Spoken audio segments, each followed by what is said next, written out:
Bisa disaksikan guys, aksi vaksinan, aksi vaksinan sampai ke motor.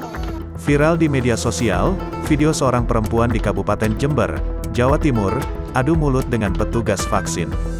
Perempuan tersebut merekam sendiri kejadian yang menimpa dirinya.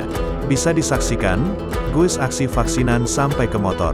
Minta surat-surat sudah tak keluarkan suratnya, kata perempuan dalam video tersebut. Ia lantas memberikan STNK sepeda motornya dan menanyakan pada pihak kepala desa, apakah cocok surat itu dengan kendaraannya. Gimana sampeyan? Anda Pak, barusan minta surat, sekarang minta BPKB, kamu ini petugas vaksin kok nyampai ke motor, tutur dia pada kepala desa setempat.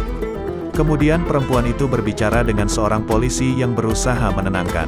Masuk ke ruang tamu tanpa izin, pintu saya tertutup loh, masuk loh dibuka sendiri, ucap dia. Seorang anggota TNI memberikan pembelaannya. Ia juga ikut berbicara bahwa petugas sudah mengucapkan salam namun tidak dijawab oleh perempuan itu. Terserah saya mau saya jawab, saya lagi nidurin anak di dalam kamar, papar dia. Kemudian polisi menanyakan apakah perempuan itu sudah vaksin atau belum dan dijawab belum. Saya kesini karena sayang sama masyarakat kita, ucap polisi itu.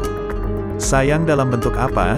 Kenapa motor saya sampai dijungkir balikan? Surat-surat sudah dikasihkan, tanya si perempuan. Perempuan itu mengaku marah karena petugas itu masuk ke ruang tamunya tanpa izin.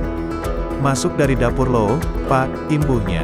Peristiwa itu diketahui dialami oleh Fitriana, warga Dusun Sungai Tengah, Desa Manggisan, Kecamatan Tanggul, Kabupaten Jember, Jawa Timur pada tanggal 11 Februari lalu pukul 13 waktu Indonesia Barat. Kapolsek Tanggul AKP Miftahul Arifin mengatakan, setelah kejadian itu, petugas vaksin langsung meninggalkannya. Kita tidak maksa juga, kata Arifin kepada Kompas.com via telepon, Selasa, tanggal 15 Februari tahun 2022. Dia mengungkapkan, perempuan itu memang sedikit bersitegang dengan kepala desa setempat.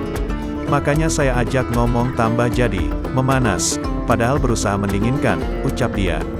Arifin mengatakan, pemberian vaksin itu bertujuan penting untuk kesehatan masyarakat. Namun ternyata masih ada warga yang menolak.